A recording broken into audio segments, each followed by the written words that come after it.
Buckle up, folks. This podcast is all about diving into the good, the bad, and the ugly of our bodily, spiritual, and mental experiences. If you are not prepared to challenge your assumptions, laugh at yourself, laugh at me, or maybe even shed a tear or two, then you might want to look elsewhere. But if you're ready to get real, get honest, and get a little weird, then welcome to the Just Chrissy podcast. I'm your host, Chrissy McCammon. Welcome back, friends. We are on the second part of our Toxins series, and we're going to start this one out with a pretty common one, Mercury. Mercury is often implicated as one of the most dangerous heavy metals to mankind since it can damage both your brain and your body, and it can do it pretty quickly if you're exposed to too much of it. It's found in thousands of common items like contact lens solutions, nasal sprays,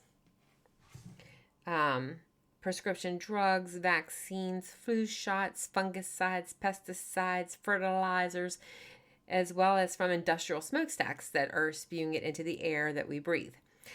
And also that would mean that the runoff from these factories, in fact, nearly everything that we consume that grows in our soil, our air, and sea. That is why it's so crucial, too, to be wary of what type of fish you are consuming, as well as how much you are consuming. See, the larger predatory fish to watch out for when trying to avoid mercury are tuna, swordfish, shark, tilefish, and bluefish. These types of fish are going to be very high on the mercury list, and by eating them often, you will begin to accumulate more and more mercury in your system. Another exposure is like cavities in your teeth. They're also known as silver dental amalgams. These metal fillings contain toxic levels of mercury, and that means every time that you chew food. Also, people who like to use hydrogen peroxide in your mouth, do not do that if you have a mercury filling. So the food, when you're chewing the food, you can get microdoses of it into your bloodstream. In fact, what's leaching into your gums can go right to your heart, so you must be careful. And the tricky thing is you do have to have a specialized dentist to get these mercury fillings out. So if you go to, this is a website, IAOMT.org. There they list these biologic dentists, and you can find someone there. The last time I looked, it's been a while. The closest one is in Hummelstown. There's another one in Cumberland, Maryland for us. There might be somebody closer now, but I go to the dentist in Hummelstown, Hershey Dental Associates. And also, if you're thinking about getting pregnant, or you have a child with a learning disorder, or you have some type of health issue yourself, you may want to consider getting tested, or at least cutting back on your exposure. We can test for this and quite a few other ones. I do have a heavy metals test. It's called the HTMA. I've done it myself, and you just use your hair, and they test your hair, and then it comes back and tells you about your metals and minerals, actually. So, that's one that you can check pretty easily. Aluminum is the next toxin we want to talk about. It's one of the most pervasive heavy metals on Earth. It's crazy because it's in everything, and it's one that you can easily get a toxic overload, and it causes often results in nervous system damage like MS and ALS. So the DNA genetic replication disruptions and neurological health issues like Parkinson's, Alzheimer's, dementia, and memory loss. The reason aluminum has become such an issue in these past few decades is that it is found in antiperspirants, cosmetics, antacids, cans, like soda cans, vaccines, dental work, cookware, and even tap water. If you are like most people today, you're probably being exposed to aluminum multiple times through the day. The average person is now taking between 30 to 50 milligrams of aluminum a day, and much of that is through aluminum silicates, which are in the air and attached to dust particles. And then they get absorbed through the olfactory nerve right into the olfactory bulb in the brain. Also, you can get aluminum vapors in the tap water. Um, the heavy metal tainted vapors we inhale as we shower are much more toxic than those in the water hitting your skin. And listen, on top of getting aluminum out there, there's also chlorine that's quickly absorbed into your skin. So vapors allow these toxins to immediately enter into the bloodstream, where it flows to all the organs and tissues, doing excessive damage everywhere, including the brain. So heavy metals like to deposit themselves in tissues, especially fat tissue. And our brain, is full of fatty tissue. This is why all heavy metals are toxic. They build up and they store up in our body and poison us from within. In fact, inhaling aluminum via vapor has been shown to increase your risk of Alzheimer's by as much as 300%. 300%. You can't really avoid it completely, but you can lower your exposure to it, which we are going to talk about. I am going to spend one of the podcasts just talking about switching out products and how you can avoid some of this. But some really quick ideas would be like filters on your water. Like we have a whole house filter, and then we have a filter on our drinking water. But if you can't do that, you could just do filters on your shower and just one on your drinking water. Do what you can do. Oh, good. We're moving right along. I know I'm talking fast, but it's because I want to get in as much information as possible, so we can move on to other subjects like, what is an allergy versus a sensitivity? Things like that. How does our mindset affect our healing? How does spirituality affect our body? So let's talk about lead. That's a big one. They've done a lot of work in eliminating lead. It used to be in a lot of the paint in the different houses. While heavy metal toxicity from lead is far less prevalent today than it was decades ago, it can still cause a host of issues when someone is exposed to lead, especially in high doses at a younger age. Homes or buildings constructed before 1978 in the United States will still contain lead-based paint that can deteriorate and cause unknown lead exposure. So children and pregnant women exposed to paint chips or lead dust particles in the air are at increased risk for complications from lead, including birth defects, seizures, and learning disabilities. Lead can also be found in pipes, especially like pipes, specialty paint, toys, ammunition, groundwater, batteries, pottery, crafts, construction material, and some cosmetics. Be aware that when you buy dishes, the paint on those dishes could have lead. While the amount of lead used in homes and building construction has decreased over time, it still can be very devastating to the nervous system and the cardiovascular functionality. So Dr. Cabral was working with a man named Jim who had multiple unexplained symptoms resulting in an inability to walk due to excruciating pain, and he had major swelling in his legs. And so he went to a specialist. He went to multiple specialists, and all of them kept searching for cancer, and they finally gave up and told him they really didn't have any answers for his problems.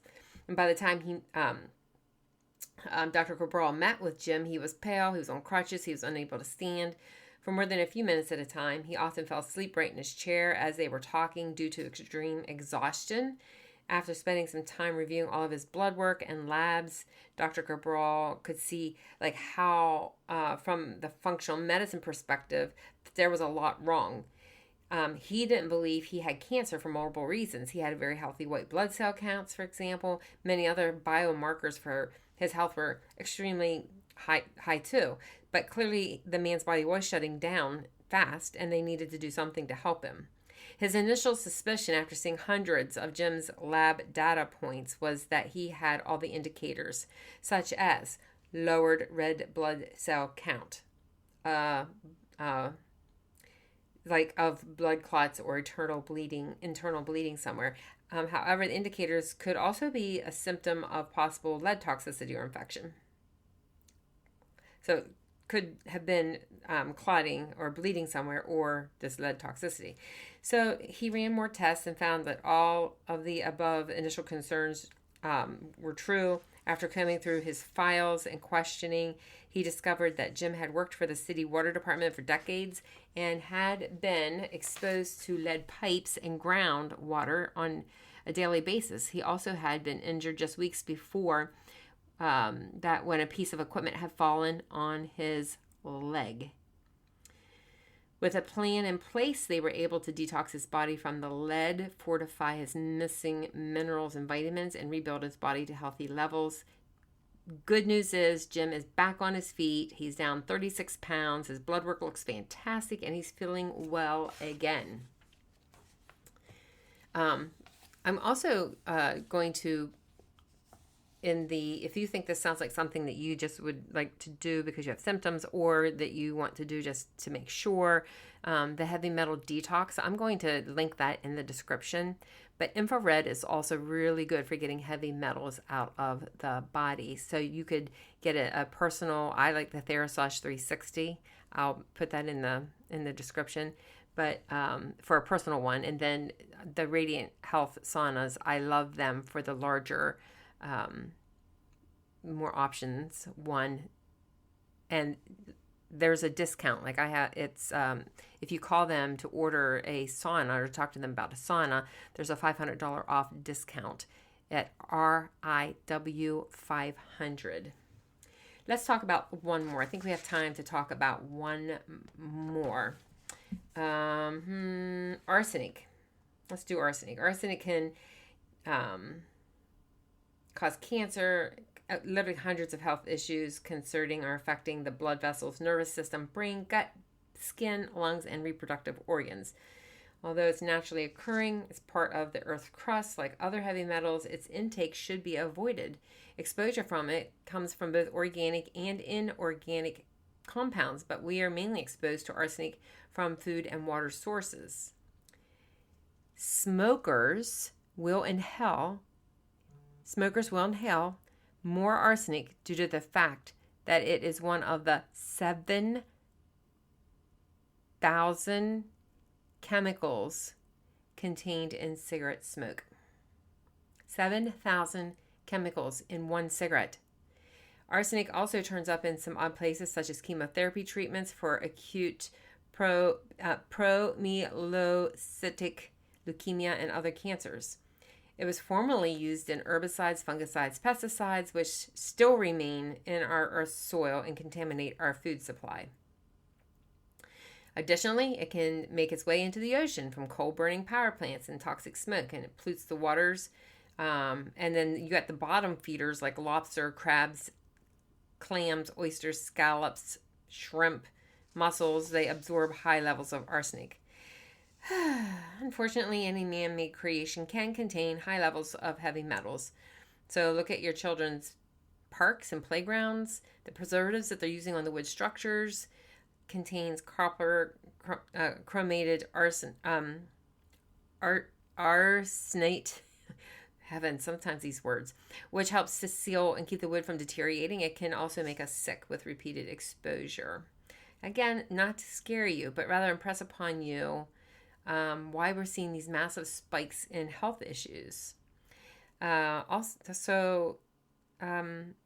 another one that cannot be totally avoidable because it's naturally occurring, and we eat the plants from the ground. The animals eat the plants from the ground. One of the most common items typically containing high levels of arsenic is rice. There are many theories as to why, which include the former use of lead, arsenic in fertilizer for cotton fields, former chicken feed contains arsenic, and general contamination of crops through high arsenic watering. However, being aware of this potential contamination is the first step in avoiding overconsumption of arsenic. You can find some good rice brands, though. Dr. Cabral recommends Lundberg, Lundberg, and Lotus, Lotus.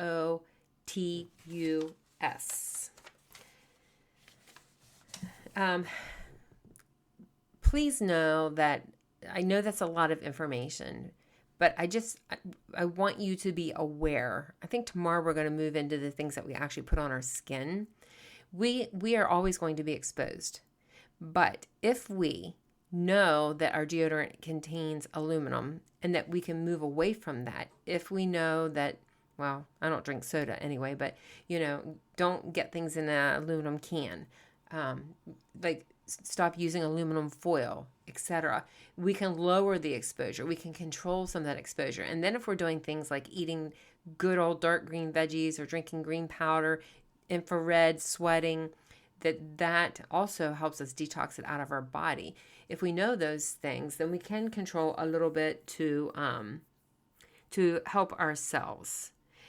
Heavy metals can pretty much be eliminated from your body quickly and painlessly. Like I said, I'm going to hook up a link to a detox in the description of this podcast, and the infrared, sweating, eating well. So it's not a lot. It's like you can clean up from it, but it's identifying it. And honestly, I think everybody should do a heavy metal detox just to be on the safe side. 5, 4, 3, 2, 1. High five. Go have a great day.